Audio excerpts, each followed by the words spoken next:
بڑے ہی قابل احترام جناب فاروق مصطفی صاحب، عادل الیاس صاحب، میرے بزرگ جناب ملک قیوم صاحب، گلزار حسین جنجوا صاحب، چاچا جی چیئرمین صاحب، سردار صاحب، اور اس پنڈال میں بیٹھے میرے تمام دوستوں، بھائیوں، بزرگوں، آپ سب کی خدمت میں یہ ناچیز جمال ناصر چیمہ سلام پیش کرتا ہے۔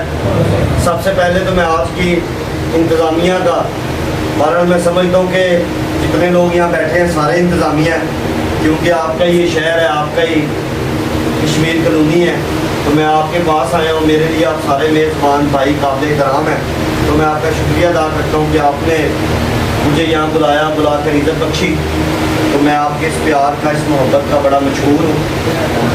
جیسے کہ آپ کو پتہ ہے پاکستان تحریک انصاف کی تقریباً 3.5 سال حکومت رہی ہے۔ اس حکومت میں جو معاملات تھے وہ آپ کے سامنے تھے، لوگوں کو وقت کی حالات کی نزاکت کا اتنا علم نہیں تھا، کچھ لوگوں کے ذہن میں تھا کہ جس طرح پاکستان تحریک انصاف کو ڈیلیور کرنا چاہیے ویسے وہ ڈیلیور نہیں کر سکی، کیونکہ پوری دنیا کے 100 سال کی تاریخ میں اتنا بڑا آفت، اتنا بڑا اکنامک کرائسس دنیا کی 100 سال تاریخ کے بعد کرونا کی شکل میں دنیا میں مسلط ہوا، وہ ایسے ایک عجیب و غریب اور افراتفری کے حالات تھے کہ اس نے دنیا کی اکانومی کا نقشہ بدل کے رکھ دیا۔ ملکوں میں بے روزگاری بڑھی، امپورٹ میں ایکسپورٹ میں بڑا فرق پڑا۔ اس کے باوجود عمران خان نے ایک بڑی ویژن کے ساتھ ملک کو کنٹرول کیا اور ملک کو اپنے قدموں پہ کھڑے رکھنے کی سخت کو پیدا کیا، اور وہ مجاہد یہ بار بار قوم کو کہتا رہا کہ میں برِ صغیر کے خطے میں اس ملک میں سب سے سستا پیٹرول، ڈیزل اور چیزیں سستا دے رہا ہوں، لیکن کسی شخص نے ماننے کو یقین نہ کیا۔ میرے سمیت کئی شخص لوگ کہتے رہے تھے کہ جب بندے کے پاس کچھ کرنے کو نہ ہو تو وہ یقیناً باتیں ہی کرتا ہے کہ میں سب سے سستا پیٹرول دے رہا ہوں، فلاں جگہ سستا ہے، فلاں جگہ سستا ہے، بڑا وہ اس بات پہ ڈبیٹ چلتی رہی۔ ابھی حکومت کو ختم ہوئے تقریباً 2 ماہ ہوئے ہیں، 120 روپے ڈیزل مہنگا کر دیا گیا، پیٹرول 84 روپے مہنگا کر دیا گیا، دیسی گھی سے لے کے ڈالڈا گھی تک ایک ایک چیز مہنگی ہو گئی، چنے کی دال سے لے کر ہر قسم کی دال 28 سے 30 روپے کلو کے حساب سے مہنگی ہو گئی۔ آج اوپن مارکیٹ میں گندم کا ریٹ 3200 روپیہ من ہے، سبزیاں مہنگی ہو گئی، بجلی مہنگی ہو گئی۔ جو عمران خان سفید پوشی کو برقرار رکھنے کے لیے اس ملک میں تقریباً جو فکس تنخواہ ہے وہ 20,000 کے قریب ہے، اور اس نے 14,000 لوگوں کو دیا، اور کسی سیاسی ایم پی ایم این اے کی وساطت سے نہیں دیا، کسی کونسلر کی وساطت سے نہیں دیا، لوگوں کو ڈائریکٹ ان کے اکاؤنٹ میں 14,000 روپے آیا تاکہ ان کا برہم بھی قائم رہے، سفید پوشی بھی برقرار رہے۔ اور اس نے اس حدیث پر عمل کیا کہ دینے والا ہاتھ لینے والے ہاتھ کو نہ دیکھے۔ جب آپ کسی کی پرورش کرتے ہیں، کسی پر ہاتھ رکھتے ہیں، تو ہم مذہب اسلام سے تعلق رکھتے ہیں، اسلام کا بھی یہی ماننا اور یہی حکم ہے کہ آپ کسی بندے کی سفید پوشی برقرار رکھتے ہیں تو اس کو منظر عام پہ نہ لے کے آئیں۔ پی ٹی آئی بھی چاہتی تو میرے حلقے میں تقریباً 25, 30, 40 ہزار کے قریب لوگوں کو 14 ہزار ملا، میرے پاس ان کا ڈیٹا موجود ہے، لیکن ہمیں سختی کے ساتھ یہ حکم تھا، بلکہ میں پنجاب احساس پروگرام کا چیئرمین تھا، vice chairman Punjab social protection authority, اس کے چیئرمین تب وزیر اعلیٰ پنجاب سردار عثمان خان بزدار صاحب تھے۔ جن لوگوں کو پیسے دیے گئے ان کا ڈیٹا بطور چیئرمین میرے پاس تو تھا، لیکن ہم نے کسی بندے کے ساتھ شیئر نہیں کیا، کوئی ہم نے نمائش نہیں کی کہ ایک بندے کو پیسے چاہیے اور ایک بندہ پاس کھڑے ہو کے پوری پارٹی پاس کھڑے ہو کے 14,000 روپے کے لیے اس کی فوٹو کھچا رہے ہو, اس کو ذلیل کیا جائے, اس کو تذلیل کیا جائے. انہوں نے ہمارا 14,000 روپیہ بھی ختم کیا, اس کی جگہ 2,000 روپے کا اعلان کیا جو ابھی تک کسی کو نہیں ملا. لیکن جیسے جیسے آپ کو وقت گزرے گا آپ کو نظر آئے گا کہ پاکستان طریق انصاف کی مینجمنٹ بہتر تھی, غریبوں کے ساتھ رابطہ بہتر تھا, لوگوں کے لیے سہولتیں بہتر تھی. یہ 2,000 روپیہ دینے جا رہے ہیں, ہم نے 3.5 سال 14,000 روپیہ دیا. پوری دنیا میں کرونا میں جب کاروبار بند تھے, دبئی میں, سعودی عربیہ میں, پورے یورپ, جرمنی, انگلینڈ, امریکہ سمیت پٹرول کی قیمت ڈبل کی گئی, لیکن ہم نے پٹرول 10 روپے مزید سستا کیا, 10 روپے بجلی سستی کی. آج کیا وجہ ہے کہ ایک تجربہ کار ٹیم اس ملک پر مسلط ہے اور اس کے باوجود پٹرول ڈیزل تقریباً ڈبل ہو گیا, 18 روپے یونٹ بجلی مزید مہنگا کر دیا گیا, 35 سے 30 روپے پر کلو دال مہنگی کر دی گئی. اللہ کے فضل و کرم سے اب وہ دنیا کے حالات نہیں ہیں, کاروبار کا پہیہ چل چکا ہے, انڈسٹری چل رہی ہے. کرونا کی وجہ سے جو لاک ڈاؤن تھا وہ بھی ختم ہو چکا ہے, پھر بھی یہ مہنگائی کی طرف جا رہے ہیں. میرے عزیزم, یہ تجربہ کار لوگ آپ کے سامنے ہیں, اور جس کو یہ کہتے تھے تجربہ نہیں ہے وہ بھی آپ کے سامنے ہے.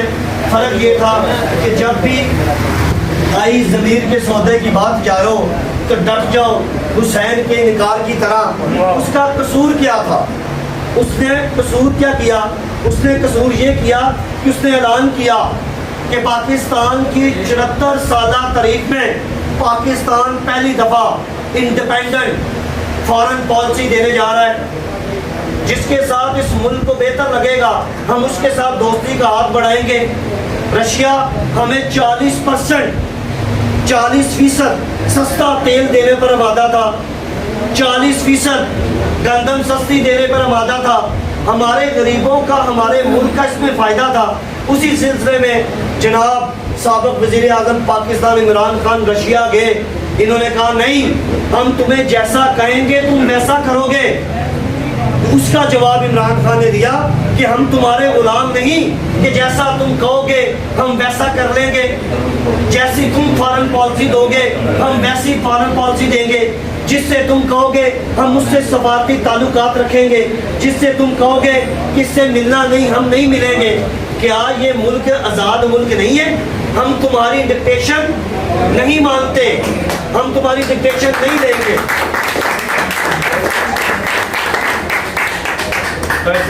تو اس نے تمام عالمی قوتوں نے مل کر اس کو میسج دیا, جو خط آپ کے سامنے منظر عام پہ ہو گیا ہے. آپ میرے سے زیادہ عقل رکھتے ہیں, میرے سے زیادہ سوشل میڈیا یوز کرتے ہیں, میرے سے زیادہ باخبر ہے, آپ کو ایک ایک چیز کا پتہ ہے. میں آپ کو یہاں بتانے نہیں آیا, میں صرف اور صرف آپ کو ایک یاد دہانی کرا رہا ہوں کہ اصل مقصد کیا تھا. یہ مقصد یہ تھا کہ اس دنیا کا جو سب سے بڑا چودھری ہے, اس دنیا کی سپر پاور ہے, اس کو ریت اپنی ہاتھ سے مٹھی سے سرکتی نظر آ رہی تھی. وہ سمجھ رہا تھا کہ آج پاکستان اپنے مفاد کے لیے میرے سامنے کھڑا ہو رہا ہے, کل کوئی اور ملک کھڑا ہوگا, یہ تو مسلمان ملکوں میں ایک نئی ریت پیدا ہو جائے گی. اسی وجہ سے انہیں بتایا کہ اگر تم نے یہ قدم نہ اٹھائے, اگر تم اپنے آپ کو نہ روکا تو تمہاری حکومت کو ختم کر دیا جائے گا. لیکن اس مرد مجاہد نے نہ جھکنا پسند کیا. اس نے تو وعدہ یہ کیا تھا, عمران خان کا مینوفیکچر اٹھا کے دیکھ لو, اس نے کبھی نہیں کہا تھا کہ میں آؤں گا تو ٹماٹر سستا ہو جائے گا, میں آؤں گا تو آلو سستا ہو جائے گا, میں آؤں گا تو گھی سستا ہوگا. اس نے تو آپ سے وعدہ یہ کیا تھا کہ میں قوم کو اٹھاؤں گا, میں پاسپورٹ کی عزت کراؤں گا, نہ میں خود جھکوں گا نہ میں اپنے پاکستانیوں کو کسی کے سامنے. تو کیا اس نے جو اعلان کیے تھے اس میں کوئی کمی آئی؟ نہ وہ خود جھکا نہ اس نے آپ کو جھکنے دیا. پاکستان کی عزت کرائی. پاکستان دنیا کے آگے ثالثی کا کردار ادا کر رہا تھا. پاکستان کی 74 سالہ تاریخ میں, بلکہ میں کہوں گا دنیا کی 4-500 سالہ تاریخ میں جب سے مسلمانوں کا زوال آیا ہے سلطنت عثمانیہ کے بعد اور یو این او کا وجود بنا، پہلے رشیا سپر پاور تھا، پھر امریکہ سپر پاور آیا، یو این او میں حرمت رسول صلی اللہ علیہ وسلم کی بات کی تو آپ کے قائد نے بات کی، اسلام فوبیا کی قرارداد منظور کرائی تو آپ کے لیڈر نے منظور کرائی۔ پہلے اس دنیا کے اوپر واجہاتی کے دن منائے جا رہے تھے، کبھی ویلنٹائن ڈے 14 اپریل کا منایا گیا، کوئی کچھ دن بہتر بھی ہیں، مدر ڈے، فادر ڈے۔ ہمارا عقیدہ ہے کہ کائنات کی سب سے افضل ہستی آپ صلی اللہ علیہ وسلم ہیں، جب اسی لیے شاعر کہتا ہے کہ نہ جب تک کٹ مروں میں خواجہ بطحا کی عزت پر، خدا شاہد ہے کہ امام میرا کامل ہو نہیں سکتا۔ تو پوری دنیا میں 15 مارچ اسلام فوبیا کے نام پر قرارداد منظور ہوئی۔ یو این او کا پہلا لیڈر ہے دنیا کا جس نے حرمت رسول صلی اللہ علیہ وسلم کی بات کی۔ کیا اس کے بعد آپ صلی اللہ علیہ وسلم کی شان میں کوئی کارٹون بنا کی بات کرے گا؟ جو اللہ کے محبوب کی عزت کی بات کرے گا اللہ اس کی عزت کا خود رکھوالا ہوگا انشاءاللہ تعالی۔ وہ وقت دور نہیں کہ جب دوبارہ اس ملک کا وزیر اعظم عمران خان بنے گا اور اس ملک کی پاسپورٹ کی عزت ہوگی، اور جب وہ دوبارہ وزیر اعظم بنے گا تو آپ دیکھیں لوگ کہیں گے کہ دنیا میں مسلمانوں کا ایک نیا رہنما نکلا ہے، اور پاکستان پورے دنیا کے مسلمانوں کا ایک رہنما ملک ہوگا۔ اور میں آپ سے گزارش کرنا چاہتا ہوں کہ پاکستان تحریک انصاف ایک منظم جماعت ہے، جو اس جماعت کا عہدیدار ہوگا، جو اس جماعت کا حصہ ہوگا، وہ اللہ کے فضل و کرم سے عمران خان کے شانہ بشانہ ہوگا۔ اس کے ساتھ حرمت رسول صلی اللہ علیہ وسلم کا کریڈٹ بھی اس کو جائے گا، اس کو اسلام فوبیا کی کامیابی کا کریڈٹ بھی اس کو جائے گا۔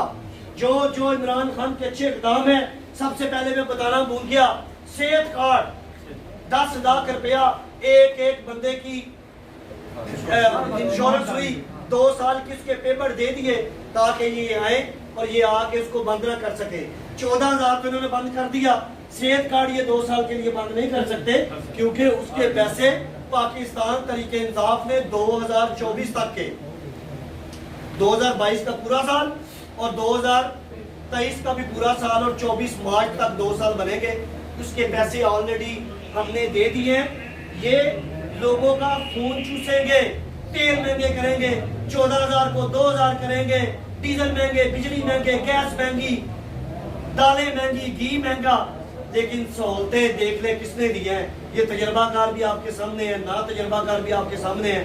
تو میں نئے جو عہدیدار وارڈ نمبر ہماری جو ہے 7 کشمیر کالونی کے بنے ہیں، آپ کو 6 کے ڈنگا والے والی بھی جو ہے، اور آپ سب کو مبارکباد پیش کرتا ہوں اور امید کرتا ہوں بالکل آپ پریشان نہ ہوئے کہ آپ اس طرح پاکستان تحریک انصاف حکومت میں نہیں ہیں اور آپ اس کے حصے دار ہیں جو حکومت میں نہیں ہیں، آپ اس کے شراکت دار ہیں، پارٹی کے، اس پارٹی کے عہدیدار ہیں جو حرمت رسول صلی اللہ علیہ وسلم کی پاسدان ہے، جو ادھر غریب کی سفید پوشی کی رکھوالی تھی، جو صحت کارڈ دیتی تھی، جو غریب کو 14,000 روپیہ دیتی تھی، جو اس خطے میں سب سے سستا پیٹرول دیتی تھی، آپ اس بیڑے میں سوار ہونے جا رہے ہیں۔ تو اپنے آپ کو بالکل فخر کے ساتھ رہیں اور اپنے آپ میں فخر محسوس کریں۔ اللہ آپ کا حامی و ناصر ہو۔ پاکستان زندہ باد۔ یہ میں اپنے دوستوں سے، یہ نوجوان دوستوں سے گزارش کرنا چاہتا ہوں کہ پاکستان تحریک انصاف میں سب جو دوست ہیں یہ ہمارے بھائی ہیں، جتنے بھی دوست ہیں کشمیر کالونی کے یہ سب ہمارے بھائی ہیں۔ سردار عظیم اللہ خان صاحب، نثار بیگ صاحب، جتنے بھی ہیں یہ پاکستان تحریک انصاف کا حصہ ہیں۔ ہم ان کو بالکل، یہ ہمارے بھائی ہیں۔ دوستوں سے بھی گزارش ہے کہ آپس میں بھائی بھائی ہیں۔ میں نے سنا ہے کہ کوئی بچے آپس میں ناراض ہیں، یہ برائے مہربانی، ہم مخلص لوگ ہیں، ہم نے پاکستان تحریک انصاف کو کامیاب کرنا ہے، ہم نے پاکستان تحریک انصاف کا قلعہ اس کشمیر کالونی میں کنٹونمنٹ بورڈ میں ثابت کرنا ہے انشاءاللہ۔ ہم نے انشاءاللہ 2 اکثریت سے کشمیر کالونی میں ون کرنی ہے پی ٹی آئی، اللہ کے کرم و فضل سے۔ ہمارے ساتھ کوئی دڑے بازی والی نہیں کریں، آپ سب بھائی ہیں آپس میں۔ یہ جوانوں سے میری گزارش ہے، جتنے بھی پی ٹی آئی کا نعرہ لگاتا ہے وہ ہمارا بھائی ہے۔ تو اب بلا تمہید